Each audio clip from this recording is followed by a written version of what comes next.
Et elle me dit, bah moi je pourrais pas.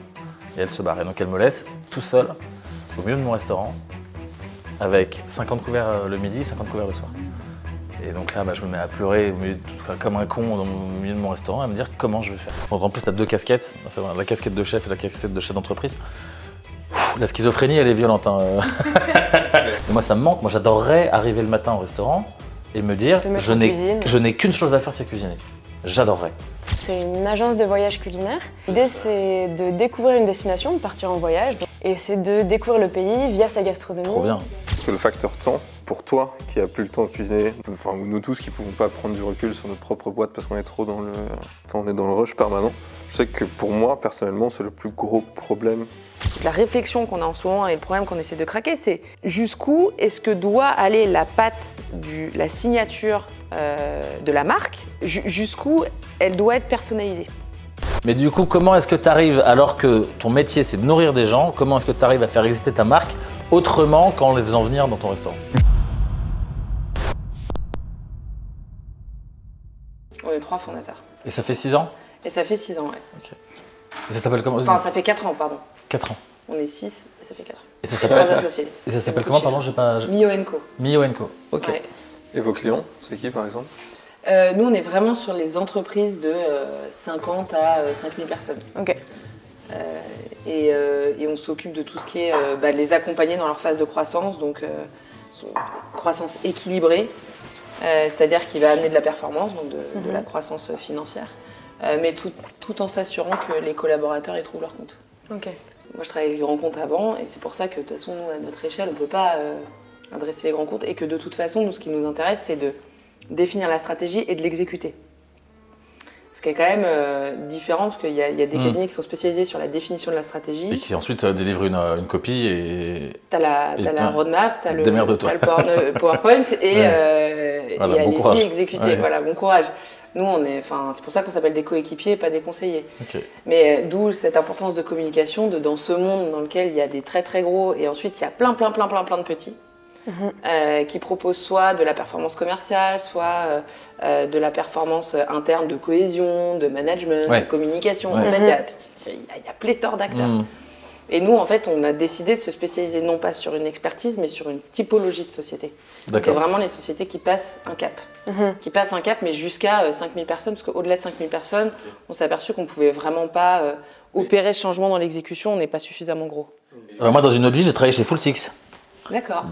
Qui a été racheté par Havas après que je suis parti, mais qui était une grosse agence digitale, de communication digitale. Et qu'est-ce qui t'a amené à la gastronomie, justement? C'est la passion. Ouais. Ma mère m'avait dégoté un stage au Lutetia, dans la cuisine de Lutetia. Ok, ouais. Ouais, et j'avais fait 1 mois dans la cuisine du Lutetia, et je suis sorti de là, je dit non, je veux surtout pas faire ça, c'est un enfer absolu. T'arrives le matin, il fait nuit, tu rentres dans des cuisines au 3e sous-sol, tu vois pas le jour de la journée. C'est l'armée. Il y a que des mecs, et puis bourrins, machin, c'est les mecs qui ont commencé la cuisine à 14 ans, tu vois. Voilà. Tu cuisines des produits de ouf et tu bouffes de la merde, parce que du coup, les à l'époque, peut-être encore aujourd'hui, hein, mais ça m'avait choqué, la cantine des cuisiniers, du staff d'un hôtel Palace 5 étoiles. C'était du Sodebo, c'était pas du Sodebo, mais Sodexo, voilà. Et tu cuisinais la meilleure purée de pommes de terre de Paris, et à côté de ça, tu bouffais une macédoine de légumes en conserve, quoi. Donc bref, pour toutes ces raisons-là, moi, ça m'avait complètement dégoûté de ce milieu-là. Et donc du coup, je me suis dit, qu'est-ce que je vais faire? Et quand tu sais pas quoi faire, tu fais un bac ES et après tu fais une école de commerce. T'as fait laquelle? Le SCE. Voilà, une bonne post-bac qui va bien, pas compliqué. J'ai fait la bringue pendant 5 ans et en sortant de là, je me suis demandé ce que j'allais bien foutre de mon diplôme. Et en fait, l'univers de la publicité, de la com et de la publicité m'attirait parce qu'il y a une partie créative. Et en fait, ça c'est que là aujourd'hui, 10 ans après, que je me rends compte que ce choix-là, il a été plus guidé parce qu'il y a de la créa. Et d'ailleurs, moi, je me souviens que je passais plus de temps dans le studio créa que derrière mon bureau, parce que j'ai toujours été très attiré par ça. Et je me suis rendu compte qu'il n'y a pas très longtemps, et d'ailleurs, c'était en tournant mon portrait Top Chef, il y avait mon manager de l'époque de chez Full Six, avec qui je suis resté pote, qui a exprimé ça pendant mon portrait. J'en ai pris conscience à ce moment-là. Elle disait, Alexandre, quand il était avec nous, quand il était chez nous, on sentait qu'il était bridé. On sentait qu'il avait du mal à s'exprimer, à faire de la gestion de projet, quoi. C'était pas mon truc. Moi, j'étais surtout fort pour faire rentrer des compètes, bosser sur les compètes et apporter des idées. Donc voilà, c'était plus la strat et la compète et donc un côté un peu créatif, quoi. Et en fait, aujourd'hui, avec le recul, je me rends compte que je suis un créatif et j'ai besoin de créer pour m'exprimer. Et c'est sûrement pour ça que la pub m'a attiré à ce moment-là. Mais voilà, et au bout de 4 ans dans la publicité, dans la com, voilà, c'était plus fort que moi. Il fallait que j'essaye, en tout cas, il fallait que je cuisine, en tout cas que je me lance dans la restauration ou en tout cas que j'essaye. Et t'as toujours cuisiné à côté? Ouais, beaucoup, énormément. C'est-à-dire que quand on partait en vacances entre potes, je passais une semaine à partir le matin, faire le marché, je rentrais, je faisais le déj. L'après-midi, je préparais le dîner et le soir. Non, mais ouais. En fait, oui, j'ai toujours été animé par ce truc-là, quoi. Ça, je saurais pas l'expliquer, je saurais pas te dire d'où ça vient. Moi, j'ai pas des parents. Enfin, on mangeait bien à la maison, mais c'était pas. J'ai pas une grand-mère ou des parents cordon bleu, etc., quoi. Je saurais pas l'expliquer. T'as des gens, ils savent chanter. Moi, tu me fous devant un frigo vide avec 2 poireaux, un tube de harissa, j'arrive à sortir un truc, quoi.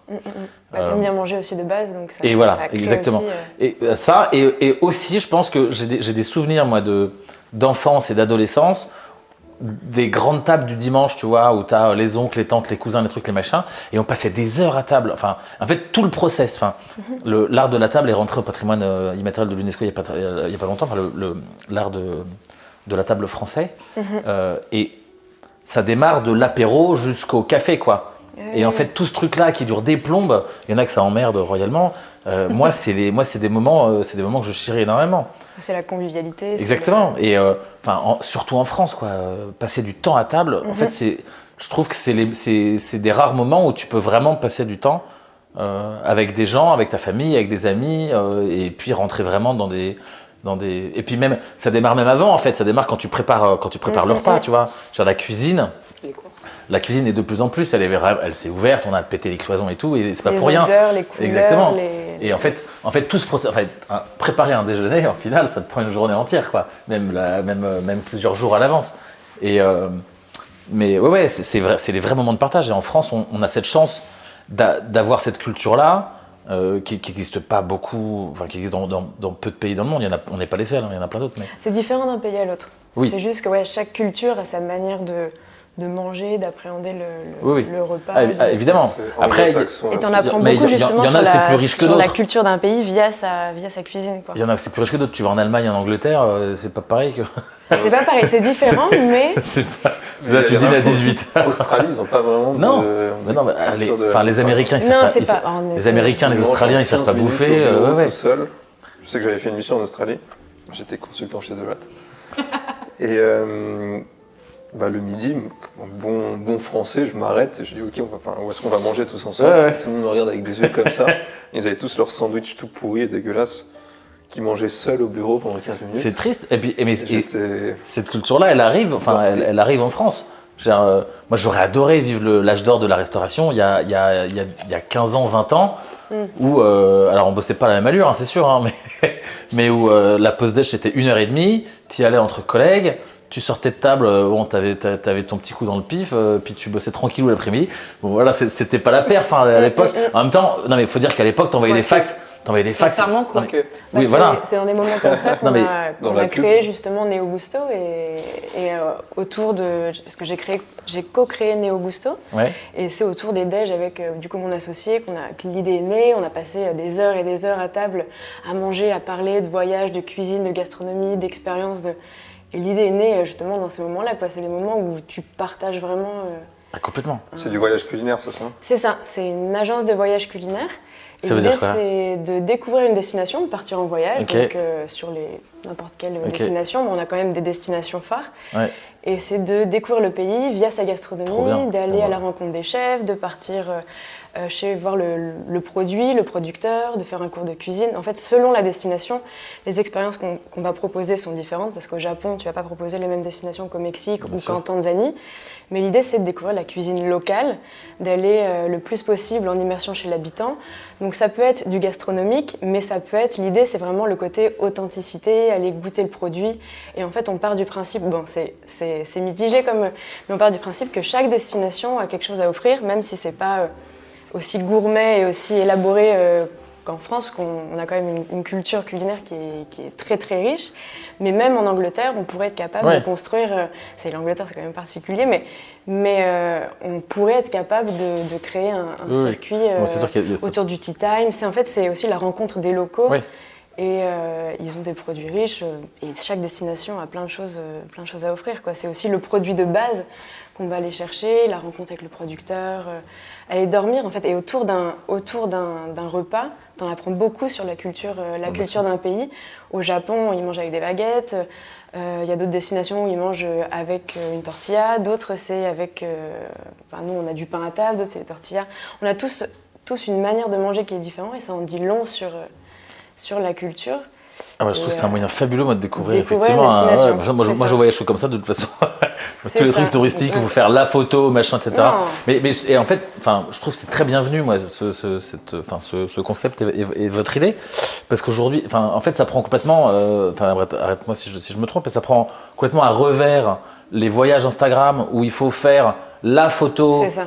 Devant les escaliers de machin, devant le machin, où en fait t'as pas l'envers du décor, où t'as tous les blaireaux qui attendent leur tour pour faire la photo, et que du coup c'est une vraie façon de voyager, de vraiment de rentrer dans le... Surtout pour les Français aujourd'hui, quand ils voyagent, ils sont, la clientèle française, elle est en recherche d'authenticité, de voyager hors des sentiers battus, essayer de détourner un peu les sentiers hyper touristiques.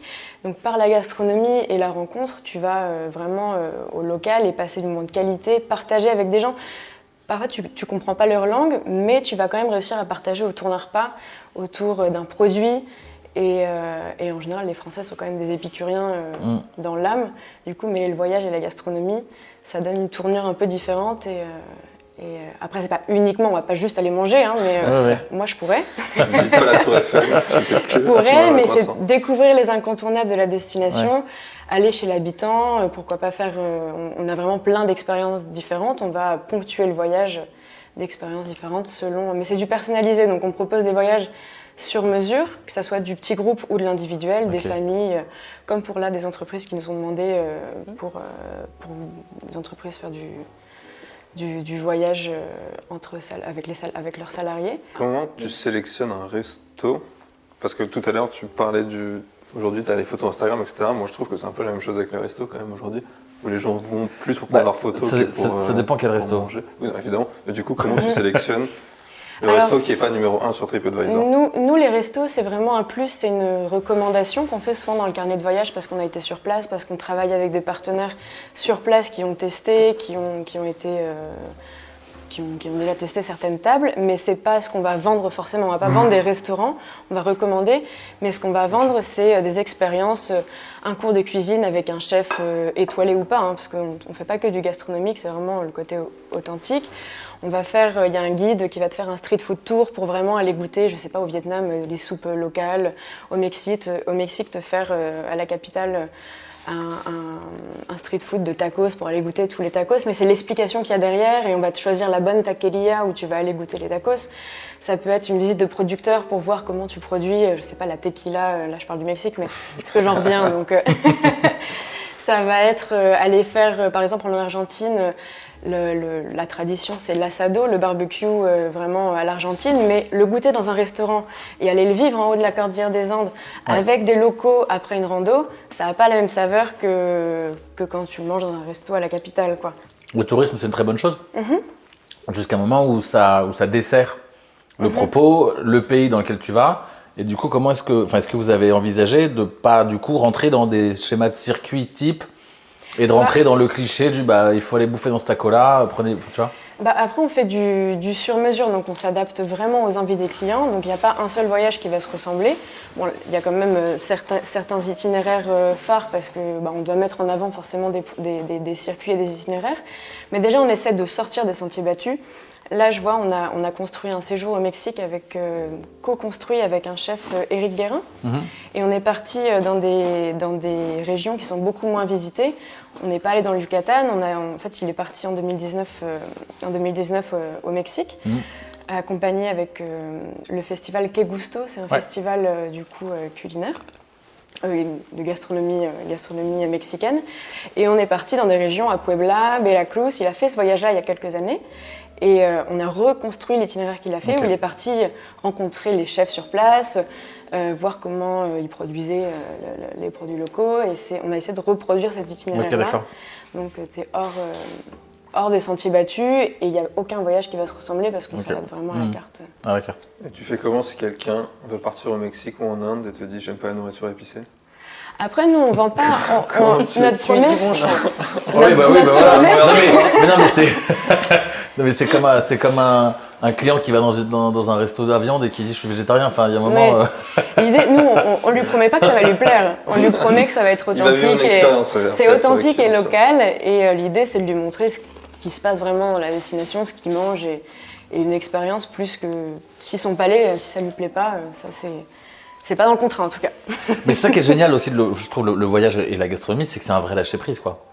Enfin, tu vois, aller voir un monument, une expo, un truc, un machin, évidemment que c'est des paysans, évidemment que j'imagine qu'on te lâche dans les rues de Tokyo, t'es complètement perdu et c'est génial. Mais je trouve qu'il y a un truc de vraiment lâcher-prise complet quand tu voyages à travers la bouffe, c'est que tu sais pas. Et moi, je trouve qu'il n'y a rien de mieux quand tu sais pas lire la langue et que tu vas au resto. J'adore faire ça. T'arrives dans un pays où tu comprends rien et tu fais ok, je vais prendre au hasard ça. Et du coup, parfois t'as des surprises. Ah bah oui, complètement. Mais au moins ça attise la curiosité et tu laisses de côté, tu laisses à la porte complètement tes a priori, tes goûts, tes habitudes culinaires, etc. Quoi. Moi, je trouve que c'est un super moyen. Mais quand tu pars une semaine ou deux et que t'as personne pour t'expliquer sur place, tu peux aussi passer à côté de certaines choses parce que tu n'avais pas forcément de locaux. Enfin, je vois quand tu vas en Asie, moi je parle pas aucune langue d'Asie en tout cas, et c'est difficile d'aller vraiment goûter les choses, comprendre en profondeur si tu n'as personne sur place pour t'expliquer, quoi. Et toi du coup, qu'est-ce que tu fais? Alors, nous on est dans une boîte à expérience aussi, mais moins culinaire, ça s'adresse peut-être plus à toi. Je suis cofondateur de Gifty, c'est une plateforme qui permet aux entreprises de faire des cadeaux à leurs employés, à leurs clients, à leurs prospects. Alors le terme cadeau c'est un peu réducteur. En gros on essaye de remettre le physique au goût du jour. Le canal du physique, historiquement, pendant des milliers d'années, c'était le canal privilégié par n'importe quelle boîte pour communiquer. Depuis 20 ans, c'est devenu complètement has-been parce qu'il y a eu quelques abus et parce que juste le digital c'est cool. Mais maintenant, on est dans un monde qui est tellement sur-digitalisé que le physique redevient la mode. Et justement, la restauration, ça fait partie de toute cette mouvance où les gens ont besoin de se rapprocher d'expériences un peu concrètes. Et donc nous, typiquement, quand une entreprise engage un nouveau collaborateur, on va lui envoyer un welcome pack la veille de son arrivée avec des produits personnalisés dedans, des paquets de bonbons, des produits qui allient travail et fun aussi. On permet au cabinet de conseil plutôt que d'écrire un livre blanc et de l'envoyer par email, tu l'envoies avec un sachet de cookies et du thé. Et on t'envoie la box et en fait t'offres un moment de détente à ton client et pas tiens vas-y ça c'est mon conseil, regarde ma nouvelle offre. Donc on essaye vraiment de recréer l'expérience physique. Et donc vous participez du coup à la culture d'entreprise? Complètement. Quand soit c'est pour défendre la marque auprès des collaborateurs, donc créer un sentiment d'appartenance. Aujourd'hui les jeunes générations, même si j'espère que je suis pas si vieux que ça. T'as quel âge? Moi j'ai 31 ans, donc ça va normalement, mais pourtant, je fais plus partie de la jeune génération. Mais quand on voit que les gens, au bout d'un an et demi, exactement, au bout d'un an et demi, un employé aujourd'hui, quand il rentre dans une grosse boîte, vraiment au bout d'un an et demi, dans le conseil, chef de boîte, je suis parti il y a 2 ans, je connais quasiment plus personne au sein de l'entreprise parce que c'est un monde où il y a beaucoup de turnover. Donc créer un sentiment d'appartenance fort à la marque, c'est super important. Et ça passe par juste montrer à la personne que tu tiens à elle. Donc montrer à ton collaborateur que tu tiens à lui en lui faisant des petits cadeaux. Ok, tu as la prime, tu peux l'augmenter, tu peux lui verser une prime, mais quand il travaille bien, tu peux aussi lui offrir des fleurs. ou quand il a son enfant, tu peux lui offrir un cadeau, quand il se marie, tu peux lui faire un petit cadeau. En gros, marquer les différents moments de vie tout au long de l'année et pas juste tes 80 € de chèque cadeau à Noël. C'est uniquement des choses physiques ou c'est aussi des expériences, des choses? On a aussi des expériences. Genre des voyages culinaires. Par exemple. Le voyage culinaire, c'est un beau cadeau. Le panier moyen, je t'avoue qu'il n'est pas à ce niveau-là. Mais tu peux envoyer des sauts en parachute, des invitations au restaurant, il y a des choses comme ça qu'on fait. Le but, c'est vraiment de créer. Il y a beaucoup de physique quand même, parce qu'encore une fois, le physique te permet de créer une expérience qui est un peu différenciante et de marquer les gens, d'imprimer un souvenir qui fait que la personne se souvient de toi, que ce soit ton collaborateur ou ton client ou ton prospect. Mais on envoie aussi des expériences. On a un client qui vient d'envoyer des sauts en parachute à tous ses clients il y a quelques semaines. Et enfin, c'est trop cool. Moi, j'aimerais bien qu'on envoie un saut en parachute. Ouais, mais ça peut. C'est moi. Un voyage culinaire, si tu veux. Se leurrer, envoyer quelque chose, ça a un impact. Donc, on essaye de minimiser au maximum l'impact en prenant des produits qui sont de très bonne qualité, qui ne seront pas jetés quand ils sont offerts et qui sont produits le plus localement possible, etc. Mais par contre, on source aussi plein de produits. Le but, c'est de personnaliser ce que tu offres en fonction du moment de vie et du cas d'usage. Mais du coup, vous deux, vous avez une problématique assez commune, c'est d'appliquer à vous-même ce que vous vendez. Oui, non, mais je pense qu'en fait, on a tous cette problématique-là. Mais c'est quoi l'expérience que tu vends à tes clients? Alors ça, pour le coup, je suis ravi que tu utilises ce mot-là, parce que ça, c'est une phrase que mon père m'a souvent répétée. Il m'a dit, Alexandre, n'oublie jamais que tes clients, les gens, ils vont pas au restaurant pour manger. Et moi, ce que je veux à mes clients, c'est une expérience. C'est pas des assiettes. Le manger, c'est une excuse pour aller c'est un prétexte pour aller au restaurant. Si tu veux juste te nourrir, tu restes chez toi, tu manges du pain, tu te fais un sandwich, tu te fais une omelette, là tu te nourris quand tu vas au restaurant. Et donc c'est pour ça qu'en fait, il y a beaucoup de restaurateurs beaucoup de chefs qui pensent que l'assiette fait tout. L'assiette, elle fait entre 20 et 30-40% du travail. Voilà, entre 20 et 30% du travail. Tout le reste, c'est l'expérience. Donc c'est les métiers de salle qui sont plus importants, qui sont au moins plus importants que les métiers de cuisine. Et c'est l'histoire que tu racontes. Enfin, surtout quand tu fais une cuisine incarnée, une cuisine de chef, etc. Évidemment qu'une brasserie, quoique, mais évidemment que ce ratio 80-20, il est peut-être à 50-50 dans une brasserie ou dans un bistrot. Quand tu as une cuisine incarnée, une cuisine, ce qu'on appelle une cuisine d'auteur, etc., évidemment que l'histoire que tu racontes est beaucoup plus importante que la finalité qui est de se nourrir, évidemment. Évidemment que ce qu'il faut faire, ça doit être bon, surprenant, etc. Mais c'est avant tout, en fait... mais donc c'est ce qu'on disait, c'est ce que tu disais sur les voyages, en fait. L'expérience, aujourd'hui, d'un restaurant, elle démarre avant même d'avoir réservé. C'est ça. Une fois que tu as réservé, une fois que tu as réservé, c'est le bon mail qui te rappelle que tu as réservé. C'est le coup de fil. Il y a très peu, il y a plus de restaurants qui appellent pour dire on a votre réservation pour demain, on est ravis de vous accueillir demain, on a hâte de vous, etc. Là, en fait, tu n'as pas encore poussé la porte du restaurant, que déjà l'expérience a démarré. Ensuite, c'est évidemment l'accueil, le service, etc., manger. Donc là, c'est toute l'expérience, tout ce que tu racontes. Et puis c'est après. Voilà. Donc ça, ça pour le coup, c'est des problématiques sur lesquelles je commence à réfléchir et en poussant encore plus la réflexion.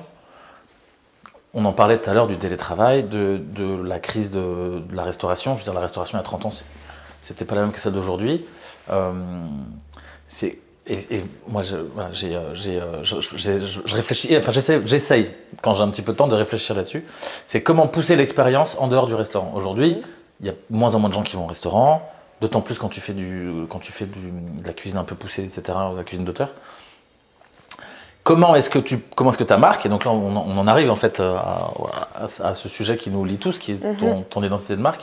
Comment est-ce que tu fais exister ta marque alors que le propre de mon métier, mais comme le tien, toi c'est de voyager, moi c'est de voyager et de manger. Mais du coup, comment est-ce que tu arrives, alors que ton métier c'est de nourrir des gens, comment est-ce que tu arrives à faire exister ta marque autrement qu'en les faisant venir dans ton restaurant? Et aujourd'hui, je pense que les chefs et les restaurateurs doivent se poser ces questions-là, et autrement qu'à travers les plateformes à la con, Deliveroo, Uber Eats, etc., qui détruisent notre savoir-faire et nos métiers. Et donc voilà, donc c'est comment réfléchir à ça. Donc Là, moi, j'ai démarré un petit site e-commerce sur le site du restaurant. Et par exemple, s'il y a un vin que tu as bien aimé et que tu as dégusté au resto, il est disponible et tu peux l'acheter sur le site du restaurant. Ah, c'est chouette. Si les couteaux, les jolis couteaux à viande avec lesquels tu as mangé, si tu veux les acheter, ils sont disponibles sur le site du resto. Tu peux, les bons cadeaux, typiquement, c'est des trucs qu'on a lancés il n'y a pas longtemps. Et en fait, voilà. Là, avec la division de Top Chef, je me suis dit, j'adorerais, pouvoir faire en sorte que les gens qui vont regarder Top Chef puissent se faire livrer la recette que j'ai cuisinée le mercredi soir, se la faire livrer le vendredi chez eux. Voilà. Sans Uber Eats et Deliveroo. Exactement. Mais en tout cas, en l'occurrence, moi je vais les citer parce que je travaille avec eux, que j'aime beaucoup ce qu'ils font, mais ça s'appelle TipTok. Et eux, typiquement, le cœur de leur métier, c'est exactement ça. C'est comment est-ce qu'aujourd'hui les chefs. Leur constat, c'est quand tu es restaurateur ou quand tu es chef, tu es quasiment le dernier commerçant à avoir pignon sur rue qui ne fait pas de e-commerce et qui ne sort pas son savoir-faire de sa boutique. Aujourd'hui, n'importe quelle boutique de pompes, d'articles de sport, de ce que tu veux, ils ont leur site internet, ils font du B2B, ils font un peu de B2C, etc.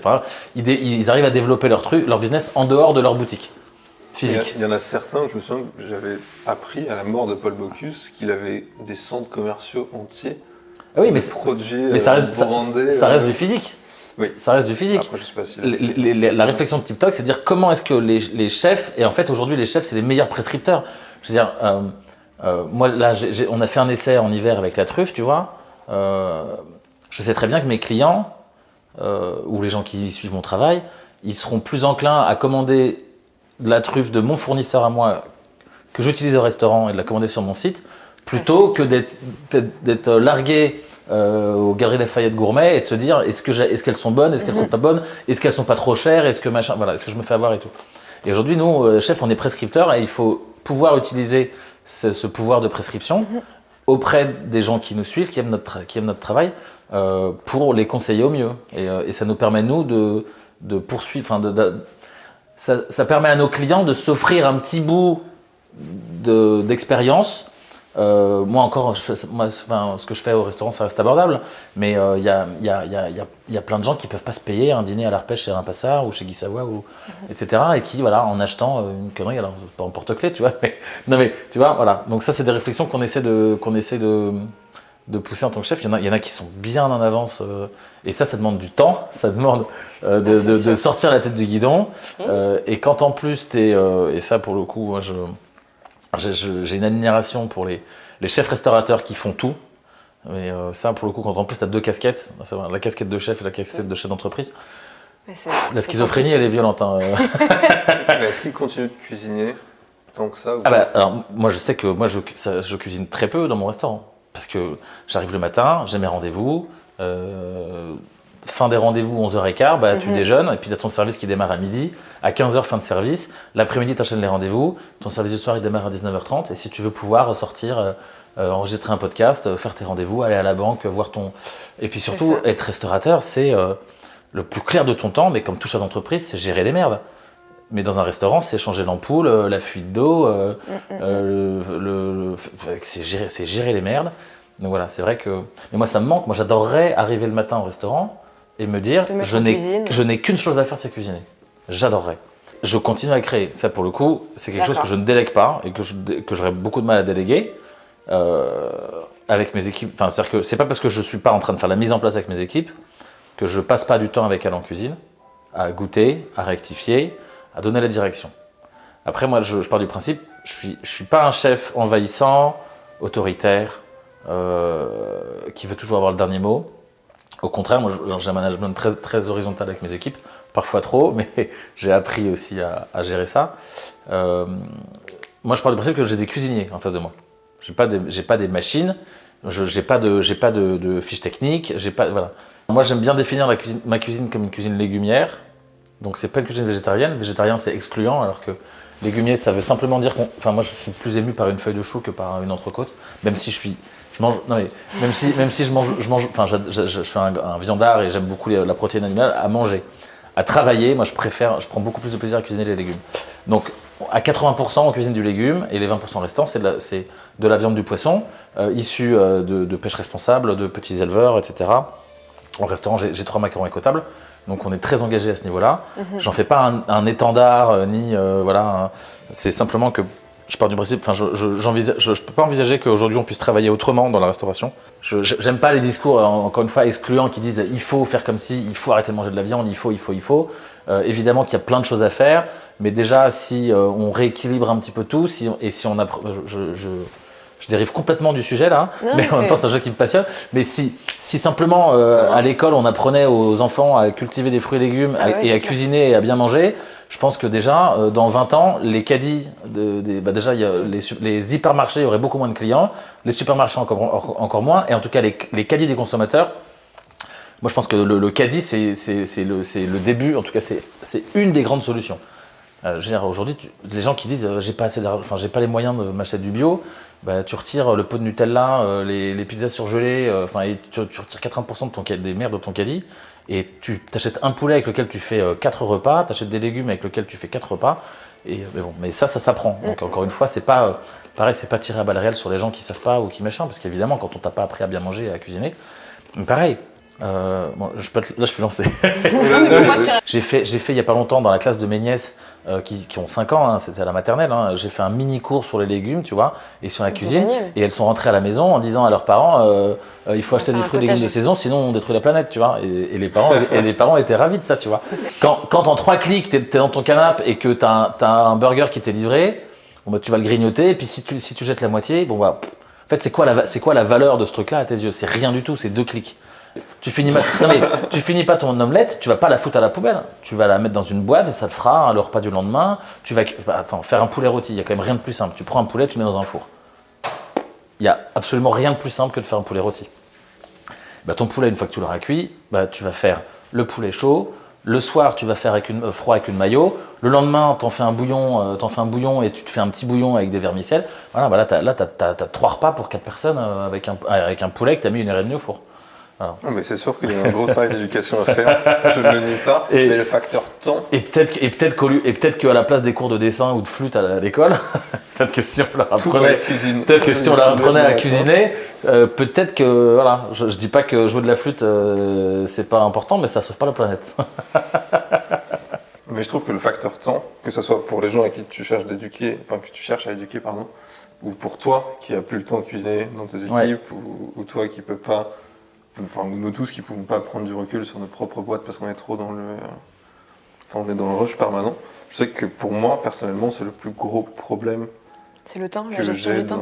Dans ma vie. La gestion du temps. Dans ma vie de famille, entrepreneur, tout. Mais c'est un exercice. Le temps, quoi. Toute la quantité de trucs qu'on doit faire. Et même si tu sais exactement ce que tu dois faire, tu n'as quand même pas le temps de t'arrêter de le faire.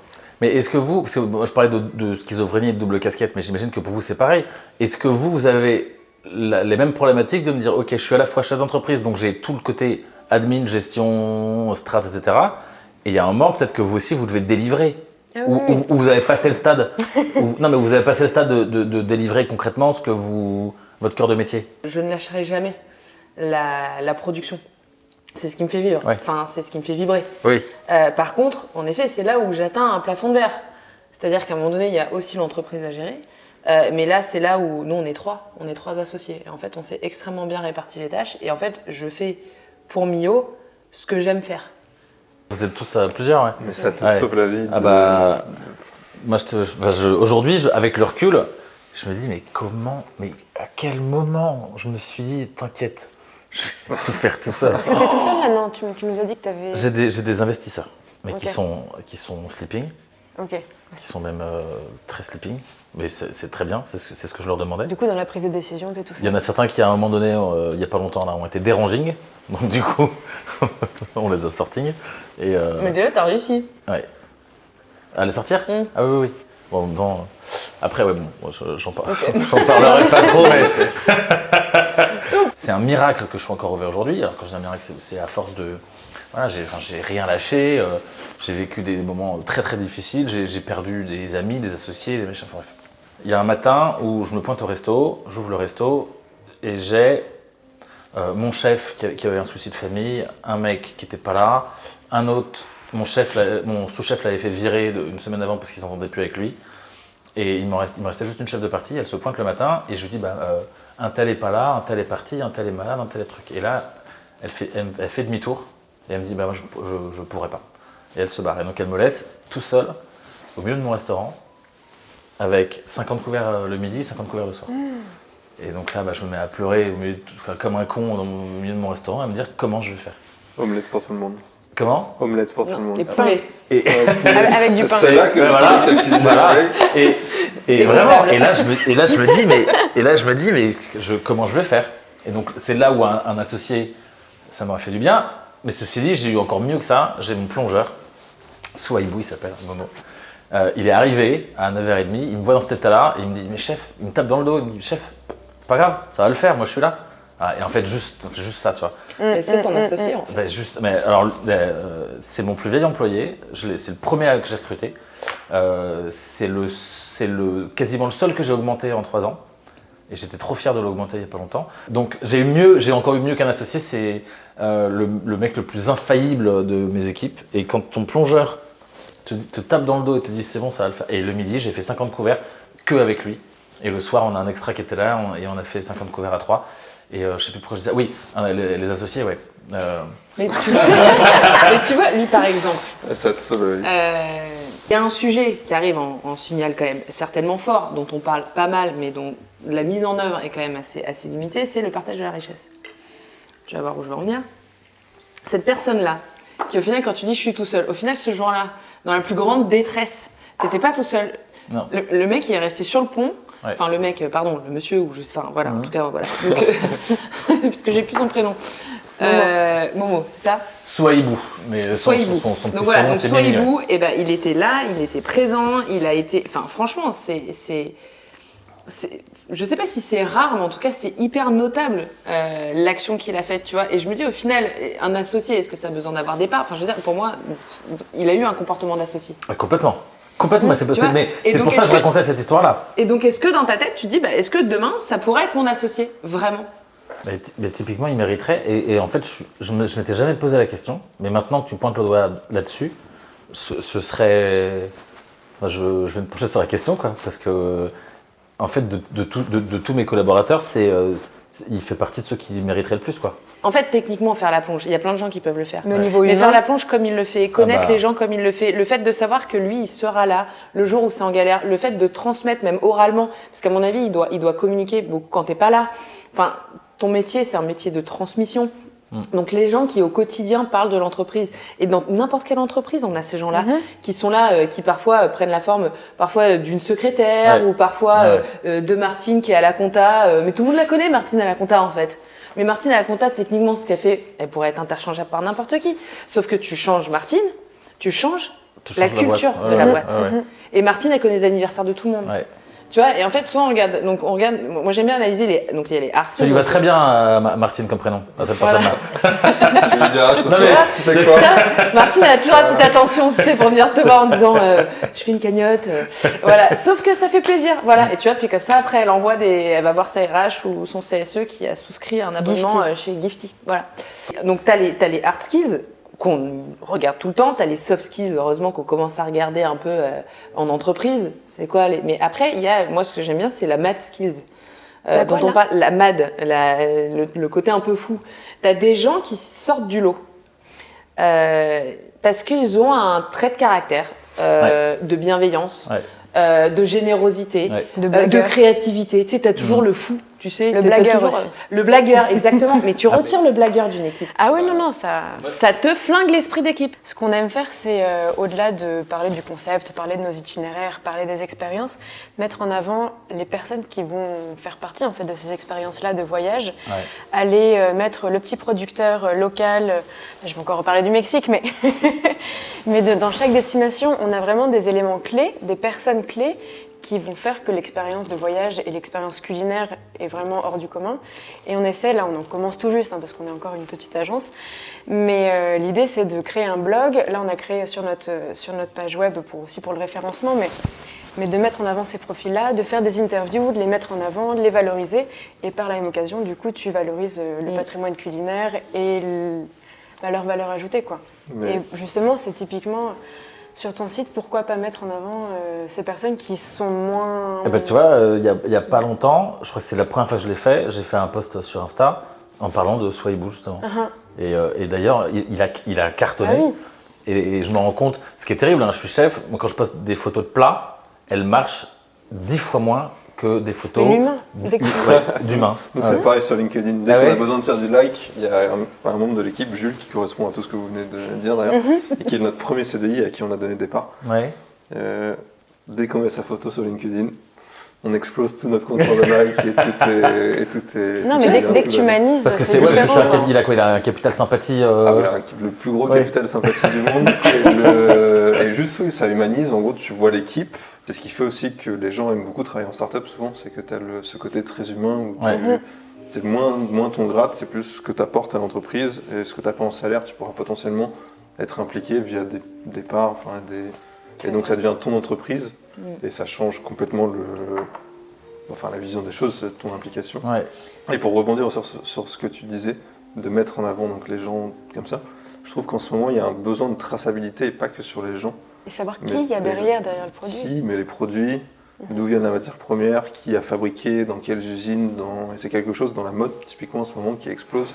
Il y a de plus en plus de marques qui te disent mon tissu, il vient de telle usine, dans telle région, c'est machin qui l'a fabriqué. Et que tout ça, en fait, les gens ont un besoin de visibilité et de traçabilité dans de bout en bout de la chaîne. Et justement, vos cadeaux, d'où ils viennent, comment vous allez chercher vos cadeaux? Parce que j'imagine que chaque entreprise te demande des cadeaux qui peuvent être différents. Et que la facilité, ce serait d'aller les chercher en Chine ou au Bangladesh. Ça, c'est sûr. Nous, on n'est pas trop même si en Chine, il y a beaucoup d'entreprises qui ont fait ce virage éco-responsable extrême, qui auditent tout, parce que c'est un besoin du marché.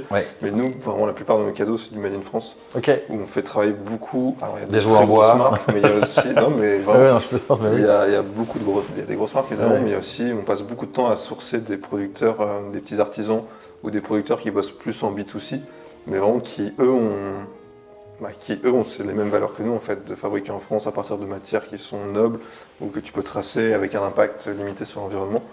Et c'est quelque chose qui est vraiment extrêmement important pour nous de travailler avec des gens qui ont les mêmes valeurs que nous. Et dans ta com, par exemple, tu les mets en avant, ces gens-là? Tout le temps. Non, mais en avant, c'est-à-dire pas leur marque, eux, les personnes. On l'a fait... Mais sans tomber non plus dans le trop, quoi. Moi, je trouve que dans la restauration, je trouve qu'il y a un moment où on a commencé à starifier un peu à tout va, quoi. Et il y a un moment, on sauve pas des vies, quoi. On fait de la cuisine, ça c'est... Non, mais c'est le gros problème, moi, je trouve, aujourd'hui des entreprises, c'est de se dire où est-ce que tu mets le curseur entre mettre en avant une marque et l'histoire. Et les personnes qui portent cette marque-là. Les ou la personne. Enfin, tu vois, en fait, c'est qu'après, ta marque, tu regardes, il y a plein de cabinets, moi, si je regarde juste dans mon univers, plein de cabinets de conseil, des petits, mais qui ont vraiment cartonné, parce qu'à un moment donné, en fait, il y avait une icône. Il y avait une image iconique à la tête de cette entreprise-là. Jusqu'où est-ce que tu peux faire évoluer jusqu'où est-ce que tu peux emmener des gens derrière? Et après, tu as jusqu'où est-ce que ce projet-là peut vivre sans toi? À la création de la société, quand je leur ai dit je veux appeler mon restaurant marchand, ils m'ont dit on émet des réserves parce qu'en fait t'es l'homme clé, quoi. Et c'est ça, si tu t'en vas. Si tu t'en vas, il n'y a plus. Et si jamais cette marque-là, un jour, on veut la scaler, ou on veut la faire énormément grossir, ou on veut la démultiplier, etc. machin, en fait c'est toi. Mais en même temps, il n'y a pas plus fort pour une marque que quand elle est incarnée par la personne qui l'a créée. Aujourd'hui, les chefs sont des rockstars en tout cas font partie de la pop culture, etc. C'est une très bonne chose de mettre en lumière nos métiers, mais il ne faut pas que ce soit fait pour les mauvaises raisons. Il faut pas que ce soit. Aujourd'hui, je trouve qu'il y a parfois on en fait quand même un peu trop, quoi. Et pour les mauvaises raisons, c'est-à-dire que moi je dis souvent, aller au restaurant aujourd'hui c'est devenu un acte militant pour plein de raisons. C'est devenu un acte militant pour l'éco-responsabilité, c'est devenu un acte militant, mais surtout pour soutenir le savoir-faire français. En France, on a l'un des plus grands patrimoines culinaires au monde, voire le plus grand. En tout cas, on a le plus grand savoir-faire culinaire, il est en France. Là-dessus, il n'y a pas de débat. Pourquoi est-ce que le monde entier vient se former dans nos écoles de cuisine? et dans nos restaurants, c'est parce qu'il est ici. Je ne dis pas qu'au Japon ou en Italie ou ailleurs, mais c'est un fait. Le monde entier vient se former en France. Si on arrête d'aller au restaurant, je ne sais pas pourquoi je dis ça, mais si, non, mais c'est parce que voilà, c'est important. Enfin, les coups de projecteur, et j'en suis l'incarnation. Je fais Top Chef cette année. Il faut que ces coups de projecteur soient pour les bonnes raisons. C'est pour soutenir les filières et surtout pour soutenir le savoir-faire. Une question très spécifique, mais tu parles beaucoup de hauteur, personal branding, etc. Quand tu as fait Top Chef, donc tu disais que les tournages ils sont tous les jours, donc tu peux être loin pendant longtemps. Est-ce que tu as vu un impact, tu n'es pas obligé de répondre, mais direct sur le chiffre d'affaires de ton restaurant? À quel point toi, ta présence impacte le revenu de ton entreprise? Pas sur le chiffre d'affaires, enfin pas en tout cas sensiblement. Évidemment que si du jour au lendemain je suis plus dans mon restaurant, ce ne sera pas au bout d'un mois que ça va chuter, ce sera assez progressif. Et puis après, il y aura le bouche à oreille qui va dire « Attends, Marchand c'est très bon, mais il est jamais chez lui. » Donc voilà. En revanche, j'ai vu l'impact parce que pendant le tournage, j'avais pas de chef exécutif encore. Et donc du coup, c'est mes équipes qui tenaient la baraque et qui l'ont tenue super bien et dans des conditions très, très compliquées. Je l'ai vu sur la qualité. En gros, j'ai quasiment jamais eu une étoile sur Google dans les avis, tu vois. Et je le voyais de loin. Pendant la période où j'étais absent, il y en a eu quelques-unes, quoi.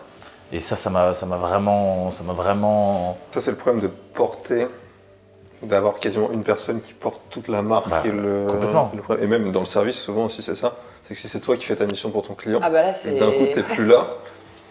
Il y a plus de mission. C'est là où il faut déléguer et former. Mais là, du coup, on parle de perte de confiance, déléguer et de perte de contrôle. Est-ce que vous, c'est des choses que vous arrivez à faire facilement? Il y a des choses que tu pourras jamais déléguer. Enfin, moi, en tout cas, de mon expérience, il y a des choses qu'on ne peut absolument jamais déléguer. C'est notre rôle en tant que fondateur. C'est la direction, c'est la vision, et c'est la traduction de cette vision-là en exécution. Toute la réflexion qu'on a en ce moment et le problème qu'on essaie de craquer, c'est jusqu'où est-ce que doit aller la patte, la signature de la marque ou des dirigeants de la marque, jusqu'où elle doit être personnalisée. Voilà, quel est le niveau, et pour essayer d'augmenter quelque part la partie alors le terme est un peu violent, mais industrialisable, duplicable, non dépendant de la personne pour justement pouvoir augmenter le volume. Ou alors, est-ce qu'il faut rester sur du petit, sur du extrêmement spécifique? Typiquement, les agences de pub, c'est ça aussi. Ou même certains restaurants où ils vont dire « je vais jamais faire plus de X couverts ». Parce que je veux être à l'intérieur de la cuisine et que je peux pas techniquement être plus. Donc par contre, ton prix de la table, il augmente. Et donc, quelle est la clientèle que tu vises? Quelle est la vocation que tu donnes? Donc tout ça est complètement lié à ta communication et à qui tu veux être sur le monde. Enfin, est-ce que tu as envie de donner accès à quelques privilégiés, quelques happy few, ou est-ce que tu as envie de diffuser de manière plus large un concept qui t'est propre? Nous, notre concept chez Mio, c'est l'entreprise équilibrée. Donc, c'est pas n'importe quel conseil, c'est vraiment le conseil qui veut rééquilibrer l'entreprise. Pas de croissance à tout prix. Pas de croissance, exactement. Voire de la décroissance. Mais de la décroissance souhaitée pour de la croissance d'autre chose. Tu parles écotable, c'est ça? Ouais. Voilà, et bien là, en fait, c'est un peu l'éco-entreprise, quoi. Et c'est pour ça qu'on a posé on n'a pas nous-mêmes posé le concept, mais de l'écologie d'entreprise. Non pas l'écologie pour l'écologie verte, mais l'écologie qui en fait respecte son écosystème, les habitants de cet écosystème, que sont des collaborateurs, des dirigeants, des actionnaires aussi naturellement. Enfin, à un moment donné, tu mets de l'argent, tu as l'intention d'en récupérer quand même, sinon t'en mets pas. Donc c'est normal que l'entreprise soit profitable, mais pas au détriment des habitants, sinon elle détruit son écosystème, et son écosystème il meurt tout simplement. Et nous, dans notre collectif, franchement, la moyenne d'âge elle est assez élevée. Bon, après ils sont indépendants, mais typiquement moi c'est vraiment le genre de choses que j'aimerais beaucoup demain, c'est pouvoir recruter des seniors, entre guillemets. D'ailleurs, je pense qu'il faudrait beaucoup plus de Martine dans les startups, by the way. C'est très cher. C'est toujours le... Nous, on adorerait avoir plus de gens seniors. Alors, et ça, c'est très cher. Alors, bon, ça, c'est encore un autre sujet. Oui, mais c'est cher. C'est comme le bio. Le bio, c'est cher à l'achat. Le kilo de tomates. Mais sauf que derrière, qu'est-ce que ça t'apporte? Si tu as levé 50 millions, je dis pas. Tu vas moins chez le médecin. Nous, on est encore autofinancé, etc. Et le coût CDI de quelqu'un qui a beaucoup d'expérience, on rêverait d'avoir ces gens-là. Est-ce qu'il n'y a pas des nouvelles manières, justement? Parce que Martine, potentiellement, tu lui dis, mais écoute, je te propose ok, tu as plus d'expérience, je ne peux pas te payer tout de suite. Mais est-ce que déjà, en fait, est-ce que Martine, c'est vraiment de l'argent qu'elle cherche? Alors, elle en cherche naturellement, suffisamment pour pouvoir vivre. Mais est-ce qu'elle n'est pas prête à diminuer son salaire par 2? À 26 ans ou à 30 ans, c'est peut-être plus. Quand tu es jeune marié, que tu as des gosses, un crédit sur le dos, que tu achètes un appart, là, ton moteur premier, évidemment que c'est la rémunération.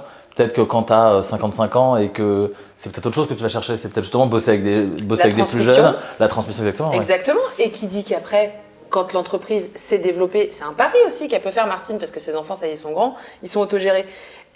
Mais ça, en fait, on l'occulte, tu vois, vraiment, on l'oublie. Mais c'est la contractualisation aussi. Parce que Martine, par contre, elle a besoin d'être beaucoup rémunérée, parce que c'est ses points retraite. Il y a un énorme frein qui est le CDI, en disant, de toute façon, je suis obligée d'avoir un CDI, parce que sinon, je ne peux pas accéder à l'emploi. À l'emploi, non, justement. Mais j'ai besoin d'avoir un CDI pour avoir accès au logement. Ouais. C'est quand même... franchement, c'est quand même complètement con. Hein. Parce que nous, on est entrepreneurs, voilà, on arrive devant une banque, elle nous dit, bah non, en fait, vous n'êtes pas solvable. Ah oui, par contre, la personne que j'emploie, moi, elle l'est. c'est quand même un con, quoi. Elle peut faire un crédit, mais moi, je peux pas. Donc, bon. Non, mais c'est vrai, hein, Ah oui, non, mais ça, c'est... Et la deuxième chose, c'est pour les seniors, c'est que ça n'a pas encore évolué. Si Martine, on lui diminue son salaire par 2 et qu'elle est OK avec ça, en fait. Mais oui, sauf que si tes points retraite sont calculés sur tes 12 derniers mois, tes 18 derniers mois, tes 24 derniers mois, bah en fait, elle y perd. C'est quand même complètement con. On a besoin de Martine. Martine est disponible, elle a envie de bosser, et puis au final, on ne peut pas. Et moi, c'est ça qui me... Enfin, voilà, ça me... Start-up, mon cœur va vraiment beaucoup plus vers les PME. La vraie PME, tu vois. Ou la TPE. Bien historique, bien du terroir, tu vois. Moi, je vais plus vers le pot-au-feu, tu vois. Il y a des familles qui sont associées à ça. Enfin, je veux dire, il y a un patrimoine. Enfin, maintenant qu'on est entrepreneur, on voit ce que c'est quand même comme galère. Voilà, c'est comme passion, comme joie. Naturellement, sinon on ne le ferait pas. Mais en effet, comme je te disais tout à l'heure, il faut être un peu maso. Et j'ai un respect, mais alors d'autant plus infini, pour les gens qui ont réussi. Et je me dis, ces gens, quand ils ont réussi et quand ils ont envie de transmettre ou quand ils ont à un moment donné trop la tête dans le guidon, comment aider ces gens-là pour redonner un nouvel élan, quoi. Alors moi vraiment pour le coup j'étais ravi de vous rencontrer et d'échanger. Bon service. Ouais, merci beaucoup. Bon, oui, bon service.